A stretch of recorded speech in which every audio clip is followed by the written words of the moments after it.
Hello, everybody. Hi. Welcome to HopTopics. My name is Matthew. Okay. And today we're talking about movies And beer. and beer. Beer. And beer. And this beer, specifically. Yes, indeed.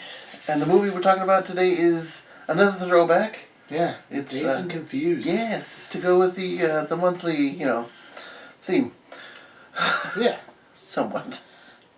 We just really like this movie, so we wanted to.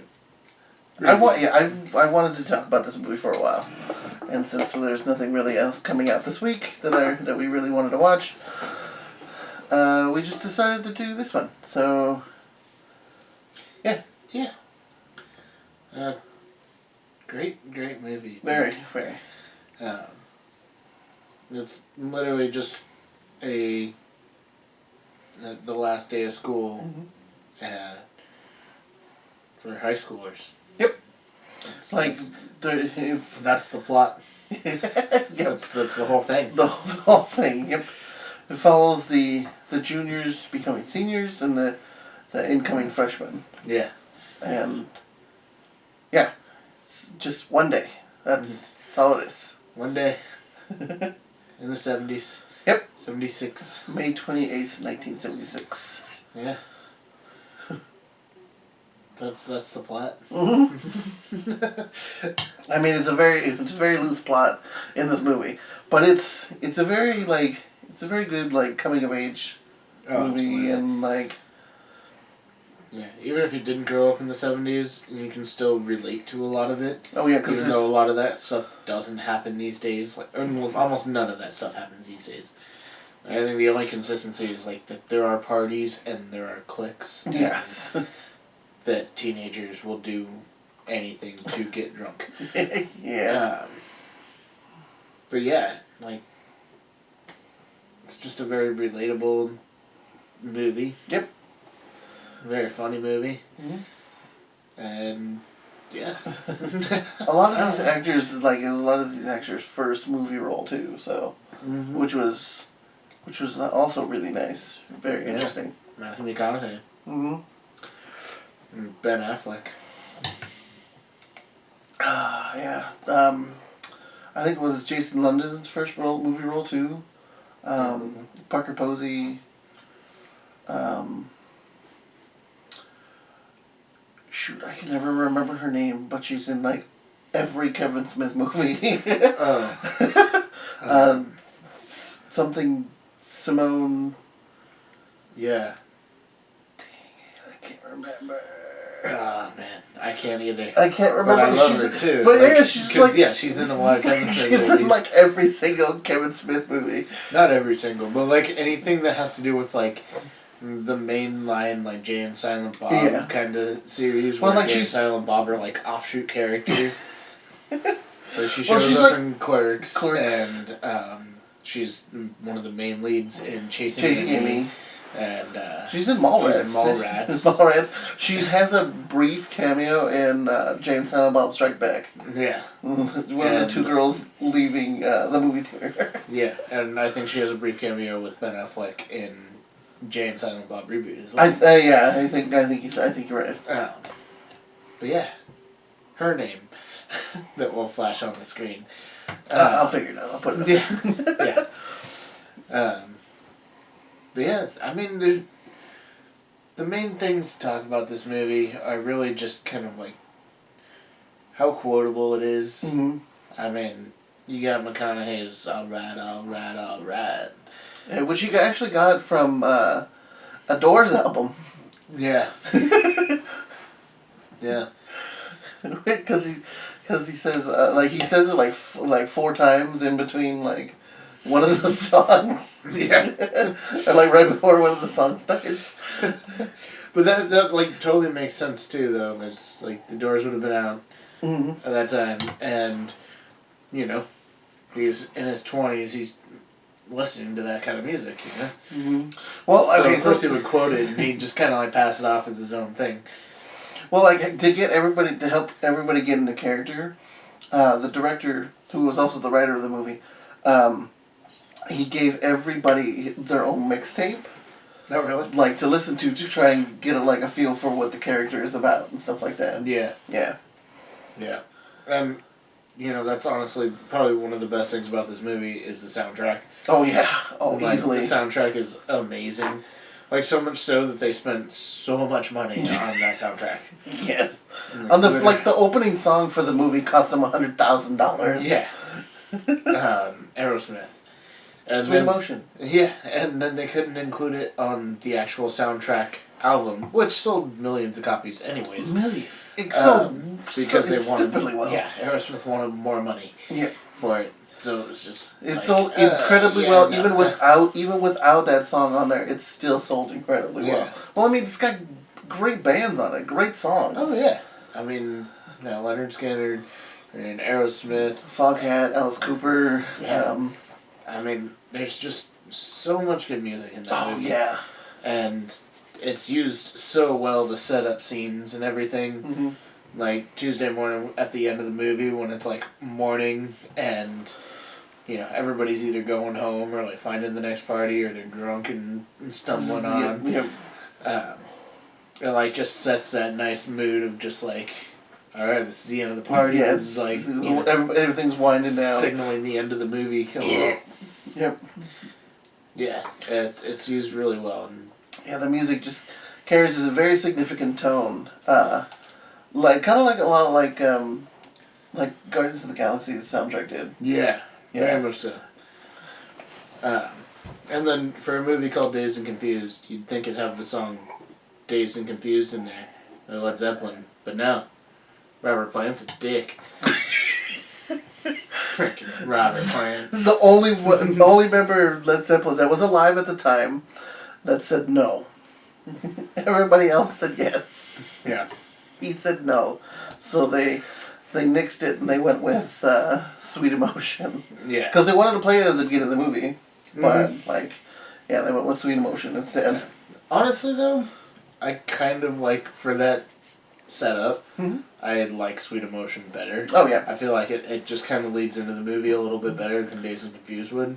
Yeah. Like, Dazed and Confused would have had that, like, low droll kind of coming in, like, if you're already stoned, and it's like, this movie's supposed to be like the coming into that kind of stuff, so it's like lifting into, like the party and into getting stoned and getting drunk and all that stuff. Plus, like getting it started during like the company credits and stuff like that was really nice. Like, and then as soon as the movie starts, it's the song, like the lyrics begin and everything is like you see the beautiful old cars and.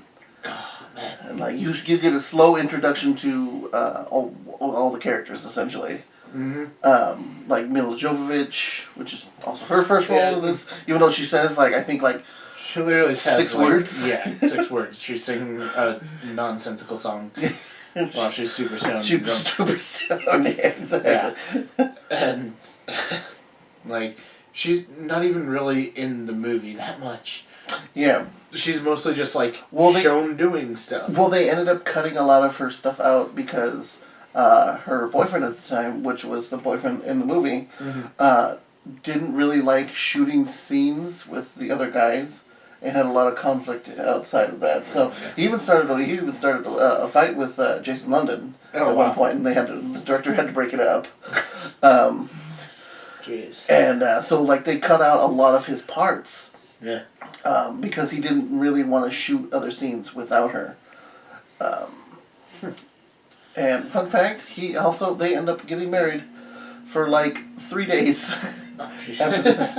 And at the time he was 21 and she was 16. And when Mila Jovovich's mom found out, she had it annulled immediately. And now she makes very big, expensive movies that are not very good, mostly about video games. Not very good, but she still gets paid. She still gets paid. She's still making a lot of times with her husband as the director. Yeah. And I think he's doing TV roles. I think something like that. I don't know. Not as big budget stuff, but he's still acting. So we can keep talking about the movie. Let's talk about this beer real quick. Yes. It's fairly interesting. It is. Hold on, let me do a quick pour. Refill myself. Oh man, you're already there. Right. Dang. Just about I have Maybe a small gulp left in here. We're gonna get this thing started though. Usually I'm ahead. not this time. Not this time. Not this time. But yeah, off the nose, this thing is like super citrusy smelling. Like when I first opened this up and started pouring it, I thought I was pouring a sour for a second. Yeah. Like it really packs that citrusy punch in the smell, in the nose of it. Like yeah, like you get super like limey, like lemony, grapefruity, really grapefruity, like really like tart. Yeah, tart. Which is why I thought it was a sour for a second. I'm like, oh, this is called Hazer's Gonna Haze, by the way, by Belching Beaver Brewing. But this is called Hazer's Gonna Haze. I'm like, oh, so it's a hazy IPA, which it is, and so I'm expecting juice. I'm expecting, some citrus for sure, but some hops, some juice, and some the classic kind of hazy formula. I wasn't expecting too much going on with it, but bam, right off the nose, just heavy citrus, grapefruity, lemony. But on the taste, fairly different. Yeah, like there's not really much of the bitter hoppiness though. There's a little bit. It's kind of on the outside of the tongue, like towards the end. But I do get more citrusy juice flavor from it when you actually drink it. But not as like overpowering though. No, but I do get a prevailing taste of that like really tart grapefruit flavor as well. So it kind of brings a nice balance. Like when you do get that little bit of hops towards the end, you get a nice balance of flavors, which, I mean, this beer could be a little bit colder. Yeah. I thought 3.5 hours in the fridge would be fine, but I guess not. Yes, I do have to fix the temperature on that thing. Yeah, but anyways, which means that we're probably tasting it more. Yeah. And it'd be more refreshing cold. Yeah. Like I'd probably slow down drinking it a little bit more because I'd actually be like enjoying it. Because this is actually a really good beer. Yeah, it's not bad. For a hazy, I'm actually really impressed with this. Yeah. Yeah, 6.6%. Right in that nice easy level. Mm-hmm. Nothing too crazy or intimidating there. No. Out of Oceanside, California. Yeah, San Diego, basically. Yeah, pretty much. Yeah, I've been to their brewery. I've been to their North Street tasting room. I don't think that's their actual brewery. But, man, they got good beers. They got peanut butter stout that's really tasty. They come out with a ton of different things that are very unique to them. That's usually what they're calling now. Yeah, I think they like to do weird things with their beers while still keeping it in the realm of, hey, this is still a perfectly drinkable beer. Mm-hmm. But this is a really nice hazy. I'm pretty jaded on hazies, to be 100% honest. I've said similar things before. Also, there's puns on the can. It says, damn good times, Belching Beaver. It's a damn good beer. Indeed. Is that a goddamn?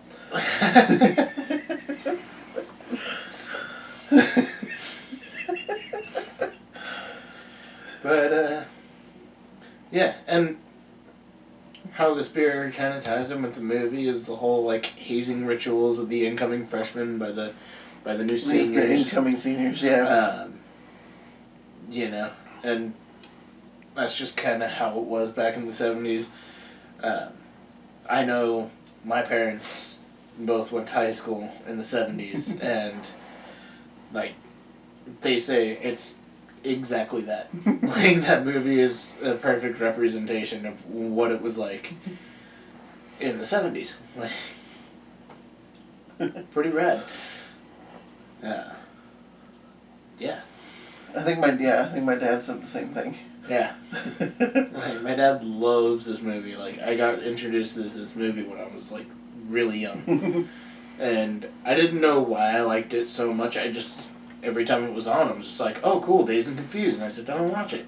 You know, whether my mom was watching, my dad was watching, my brother was watching it, like, just everybody just kind of loves this movie. It's a very relatable movie. I mean, like, there's so many different facets of characters. You're able to relate to somebody like, on some at least level. Someone, yeah, exactly. Yeah. And not, or if not all of them. I mean, Yeah. like, different, like, they all show different grades of relevancy, which is like why this movie was so relatable. It's just so connecting with the younger audience. Yeah, even nowadays, when high school is absolutely nothing like that. Like 1,000 times more stressful.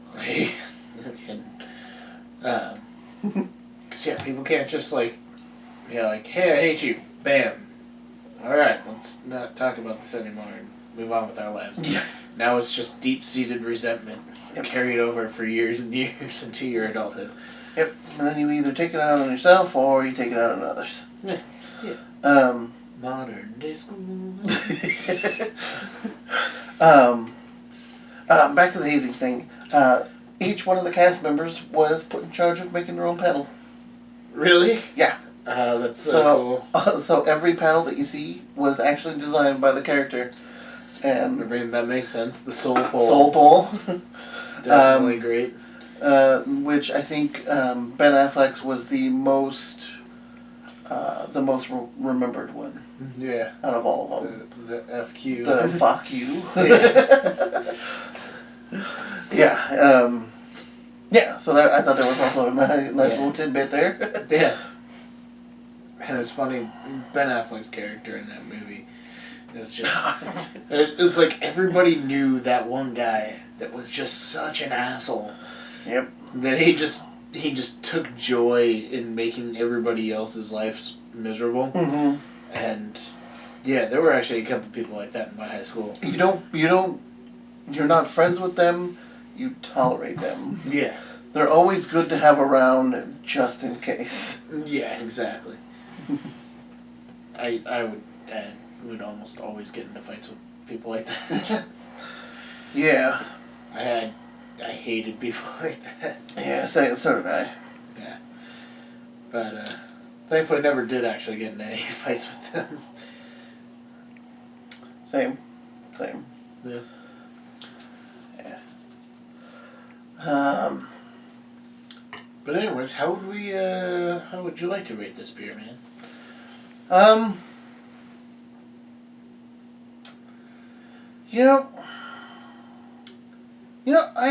kind of like it, so I'm gonna give it a 3.5.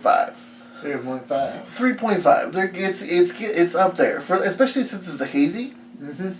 It's not usually our thing, but it is good. So I'll give it a little bit higher, 3.5, leaning more towards the positive. I was honestly thinking the exact same thing. I'm like, it's not quite a 4. It's pretty close to a 4. Mm-hmm. Mm-hmm. I will definitely tell you that. It's very close to a 4. But it just needs like a little extra oomph to it to get it to that point. And, I mean, absolutely easy drinking beer. Mm-hmm. As you've seen, like, we've kind of gone through these things pretty quickly. But yeah, definitely solid beer. Mm-hmm. If you like hazies with a little bit more of a citrus to it, then this is a beer you should keep your eye out for. Mm-hmm. Yeah, definitely. Yeah, for sure. And 6.6%, you don't have to worry about getting hammered off of it. Yeah, exactly. Unless you drink all 4 and you have a low tolerance, like a couple of our friends. Yeah.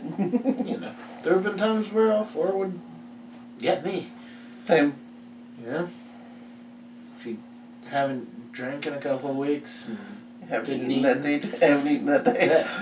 4 or 6.6% beers would definitely get you then. Mm-hmm. Yeah, that's true. But anyways, What else do you want to say about Dazed and Confused? I Um, feel like we could say more. Well, when it was originally released, it was a flop. It became a big cult hit on VHS, and it was, I think it was Laserdisc. It was either Laserdisc or Betamax, but I'm pretty sure it was Laserdisc. Laserdisc did a lot of cool things. They did, yes.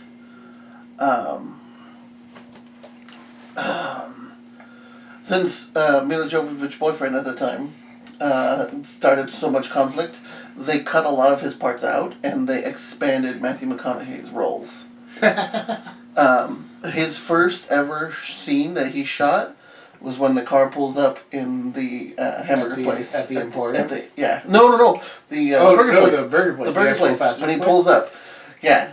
The director goes up to him. He's like, okay, this is what your character's like. This is what you're going to do. Can you figure something out?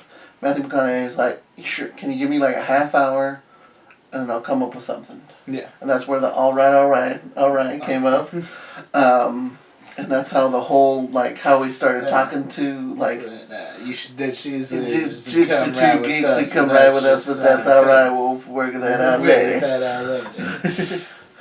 Yeah, it's such a good character. Definitely a creepy character, but, like, the way he plays it is really well done. Because there are those guys. Mm-hmm. I definitely know in some of the crowds that I was with, there was that one random, like, 24-year-old that freaking hung out with high school kids that, when you're in high school, is really cool because he buys alcohol and, gets you drugs. And then, as you get older, you're all like, this guy is a loser. Yeah, you figure that out later. And you're like, wow, this guy kind of sucks. Yeah. Did he do this to just get with 16-year-old chicks? Well, as Matthew McConaughey's line in the movie, I love high school chicks. They get older. As I get older, they stay the same age. Which, actually, 2 seconds before, the girl walking by in the red and blue tank top is Renee Zellweger. Yeah. And you see her very brief role parts in that role. And you see her again when she's holding the top of the beer bong for Parker Posey. Yeah. Wearing the same tank top. And you can get a better feel for her. Like, you can see it in her face. It's definitely her. Yeah. Who would you say is your favorite character from the movie? I really like Pink. Yeah. I really like Pink. Yeah. He's super relatable. Like, everybody's, like, trying to, like... Even, like his jock friends are trying to force him to make a decision. Like, that he's not ready... He hasn't made a decision yet. Mm-hmm. But, like, they're forcing him to make a choice now. But, like, he wants to take his time. Weigh out the options. Yeah. Yeah, totally. Yeah. Plus, he likes hanging out with his friends, and... He thinks that, like, signing this contract would kind of be like a slap in the face to all of his friends and stuff like that, so... Mm-hmm. Plus, he is really smart, like, and it shows throughout the entire movie. Like, he's very intellectual. This is true. I would kind of lean towards that same sentiment for my favorite. But at the same time, it's hard to say. There's so many good characters. Like the freaking stoner dude. Slater. I mean... Which I'm pretty sure every Slater in every movie is a stoner. That would make sense. Or at least like 90%. Yeah. Which also his hair is a wig. It's a hat wig. Yeah, it's a hat wig. He had really short hair during the filming. They're all like, wait, you're a stoner. You obviously have to have ridiculously long hair. And you know what? The flat cap kind of works as a backwards hat. It does. I really liked his hat. Yeah. Is that what inspired you? Or did you just really like the flat I really do like flat caps. There's nothing wrong with that. I think flat caps are great. It's not because I like Newsies or anything, no. But it could also be because I like Newsies. Well, I do like Newsies too. He does. But never let him fool you. If there's a genre of something that's obscure, he probably likes it for some reason. Probably. Which, I mean, goes the same for me, but I think to a much less extent. Possibly. Yeah. One time we're both into movies, but you're like way into movies. Yes. We're both into anime, but you're like way more into anime. Yes, this is true. Yeah. I like to immerse myself in lots of things. Yeah. I think I get you beaten music. Yeah, oh, definitely. Yes. I know definitely, like, the fundamentals and, like, what to listen for and what to hear for. But, like, when it comes to, like, actually creating music and, like, playing it, I have no fucking clue. Yeah. I can do some of that stuff. He totally can. Some and of that stuff. It's awesome. Thanks, man. Plus, the guitars are beautiful. I love guitars.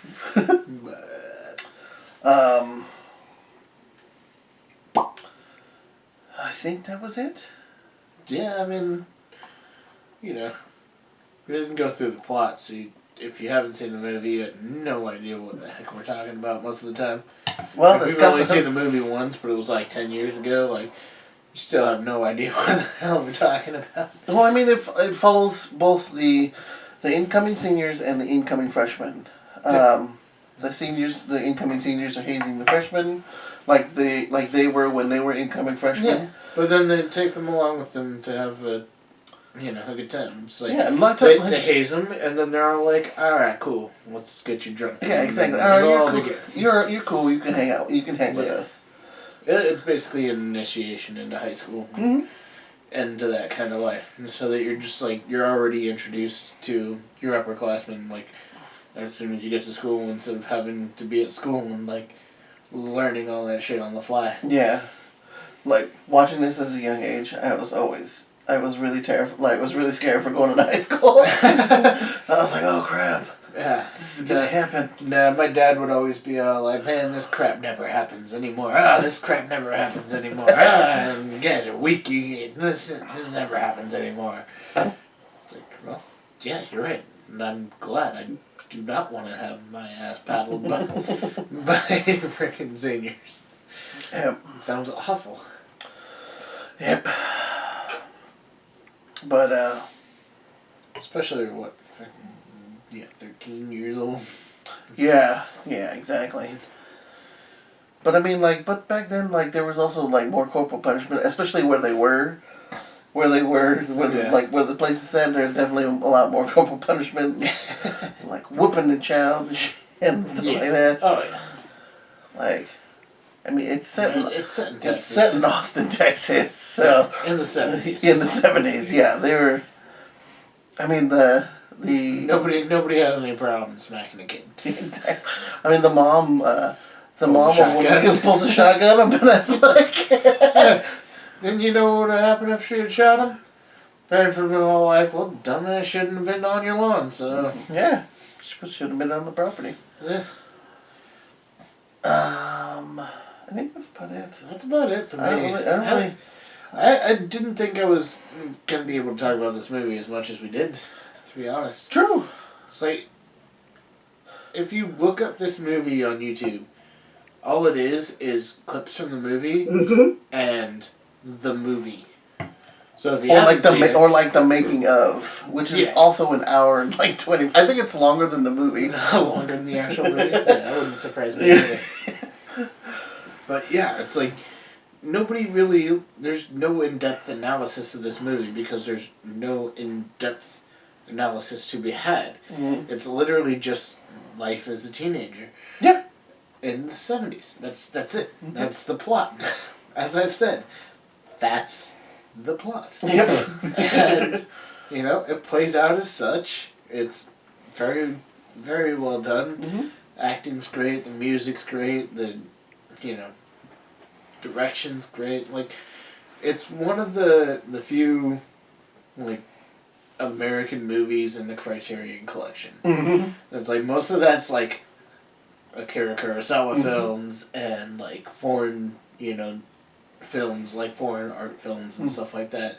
And then, like, you're looking at all these foreign films, like my dad had all of them. Or at least he tried to get all of them. And you're seeing all sorts of things, and then all of a sudden you get to Dazed and Confused, and it's like, I mean, it's fitting, but it seems very out of place at the same time. Right. And it's like Seven Samurai. Yeah. And The Red Balloon. And Ron. And then Dazed and Confused. It's like, wait, what? Wait. We missed the turn. Yeah. But it is a great movie. It's just so well done. If you haven't seen it, I highly encourage viewing this movie because, I mean, I've seen it 100 times. Easily. At least. I mean, or at least caught scenes of it. Mm-hmm. And, like, sat down and enjoyed parts of this movie.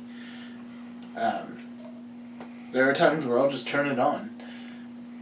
I mean, I may not watch the whole thing, but I know it's on, and I can, like, tune into the parts where I know what's coming up. I'm going to watch it right after we're done. Yeah, I know. It's on the movie channel. It's on the movie right now, and I'm going to watch it. And as soon as we're done filming this, we're going to go and watch whatever remainder is on that movie. Which is most likely the beginning. I think by the time we're done, I'm going to guess right now. We're probably at the boyfriend's house, and the guy delivering the cakes is coming. Screwing up the party. Do you think that's the part we're going to walk into, or that's what's happening right now? That's probably the part we're going to walk into. Okay. We will not confirm or deny what's going to happen because we're going to forget about this by the time we shoot our next video. I might to the notes in the editing or description, or it can just be on like Matt was right. Matt was right. Possibly. What do I think? Let me just pick a random scene from the early part of the movie. Mm-hmm. The school's Alice Cooper scene. When they're all like, all the middle school kids and stuff. And like when it's just the mad rush to get out of school. And everybody's just like ripping things out of their locker and just throwing papers and books all over the place. Love it. And they're getting ready to run away from the incoming seniors. That's where I'm going to place my random guess, because I have no idea of the sense of time going on right now. I'm giving it a nice leeway because What would you rate the movie? Oh, easily a 5 out of 5. 5 out of 5. Easily. That's an easy 5 out of 5 for us. Easily. We're not going to do throwback movies unless they're pretty much a 5 out of 5. Let's be honest. Unless we're doing like a series, and one part of the series happens to be really crappy. Yeah. You know? Yeah, true. Like we were talking about doing Star Wars, and it's like, when we get to the prequels, like, there's some plus sides, but there's a lot. Can we do it in release order? Release order? Yeah, so that people can anticipate how good our videos are going to be after that. Exactly. Yeah. I don't want to do the prequels. No, I'm totally down to do release order. Okay, cool. It might be I don't know. We'll figure it out. It might be May when we do this. It's going to be some Justin Timberlake. Exactly. Yeah. Anyways, here's to you. Here's to me. Friends for life, which shall always be. If by chance we disagree. And then screw you. Here's to me.